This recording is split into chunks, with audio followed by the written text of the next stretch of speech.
শুধুমাত্র ভাষণ দিয়ে একটি রাষ্ট্রকে পরিচালনা করা যায় না। একটি রাষ্ট্রকে পরিচালনা করার জন্য নেতৃত্বের গুণাবলী থাকতে হয়, সততা থাকতে হয়, নৈতিকতা থাকতে হয়। সে জায়গায় শেখ মুজিব ব্যর্থ হয়েছেন। বৈষম্যের নতুন নতুন তত্ত্ব এসে হাজির হলো।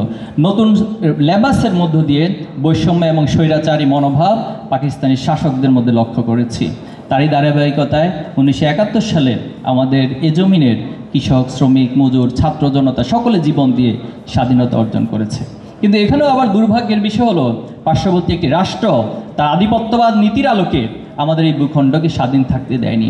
আমাদের সংবিধানে ধর্মনিরপেক্ষ মতবাদকে অন্তর্ভুক্ত করে মূলত ইসলাম বিদ্বেষকে ছড়ানো হয়েছে, এবং ইসলাম বিদ্বেষ ছড়িয়ে তারা তাদের যে এজেন্ডা, তারা এই দেশের কিছু তাদের দালালদেরকে দিয়ে সে এজেন্ডা বাস্তবায়ন করেছে। শেখ মুজিব, যিনি স্বাধীনতার আগে অনেক জনপ্রিয়তা অর্জন করেছিল ভাষণ দিয়ে, শুধুমাত্র ভাষণ দিয়ে একটি রাষ্ট্রকে পরিচালনা করা যায় না। একটি রাষ্ট্রকে পরিচালনা করার জন্য নেতৃত্বের গুণাবলী থাকতে হয়, সততা থাকতে হয়, নৈতিকতা থাকতে হয়। সে জায়গায় শেখ মুজিব ব্যর্থ হয়েছেন। আমরা দেখেছি তিনি স্বাধীনতার পরে এ দেশকে বাকশাল কায়েমের মধ্য দিয়ে একদলীয় শাসনের দিকে ঠেলে দিয়েছেন, এবং সকল দল মত নির্বিশেষে সবাইকে দমন করে তিনি রক্ষী বাহিনীর মাধ্যমে এ দেশকে শাসন করার চেষ্টা করেছে।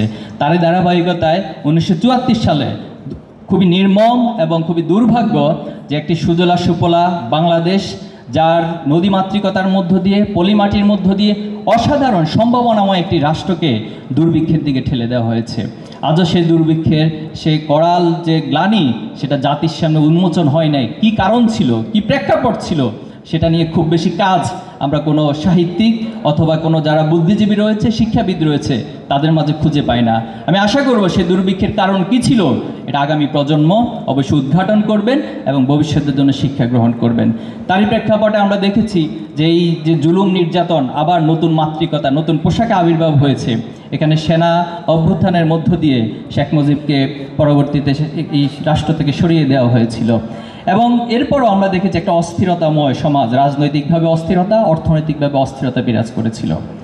এই এমন একটি পরিবেশে ইসলামী ছাত্র শিবিরের কতিপয় ভাই ঢাকা বিশ্ববিদ্যালয়ের কেন্দ্রীয় জামে মসজিদে একত্রিত হয়েছেন।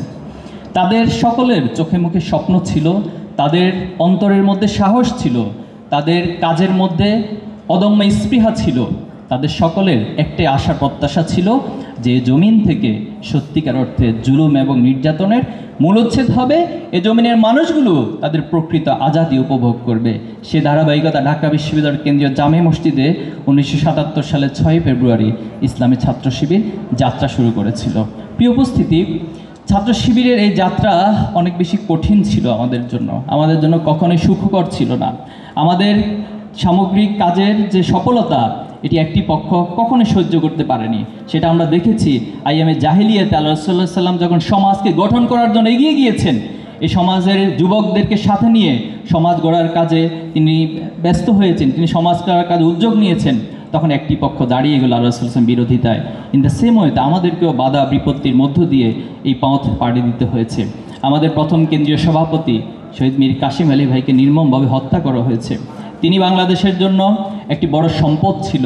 তিনি বাংলাদেশের অর্থনীতিকে একটি আমূল পরিবর্তনের দিকে নিয়ে যাচ্ছিলেন, কিন্তু দুর্ভাগ্য যে এই রত্নকে খুনি হাসিনা বিচারিক হত্যাকাণ্ডের মাধ্যমে নির্মমভাবে হত্যা করেছিল।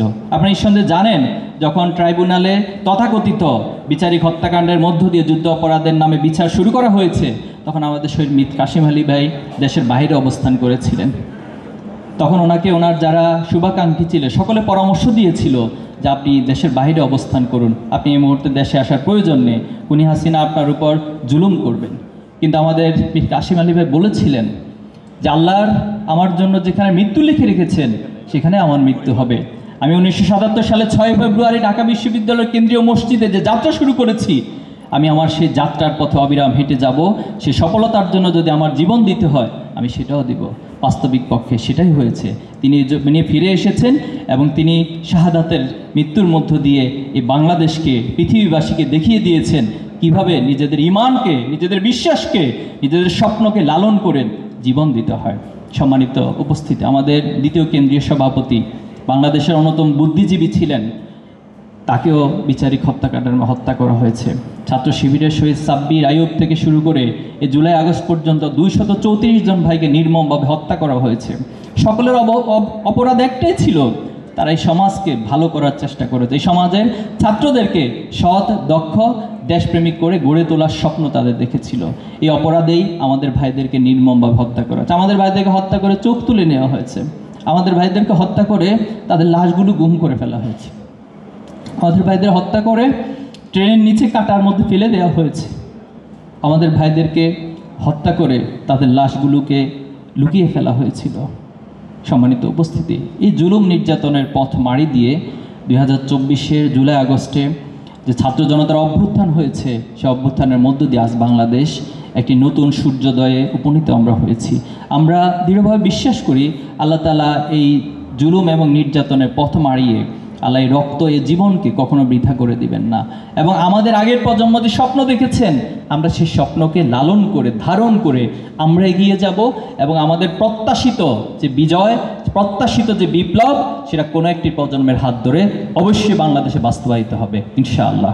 সম্মানিত ভাইয়েরা, ছাত্র শিবির এই যে কিছু মানুষ তৈরির উদ্যোগ নিয়েছে, এই মানুষ তৈরির ক্ষেত্রে আমরা বিশ্বাস করি যে চিন্তা মননের পরিবর্তন, আর চিন্তা মননের পরিবর্তনের জন্যই ছাত্র শিবিরের প্রকাশনার অনেকগুলো উপকরণ আমরা বের করে থাকি। আমাদের সাহিত্য প্রকাশনার যে উপকরণগুলো, এটা দিনের পর দিন ছাত্র সমাজের কাছে অনেক বেশি আকর্ষণীয় এবং তাদের মেধার বিকাশের জন্য অনেক গুরুত্বপূর্ণ উপকরণ হিসেবে দাঁড়িয়েছে।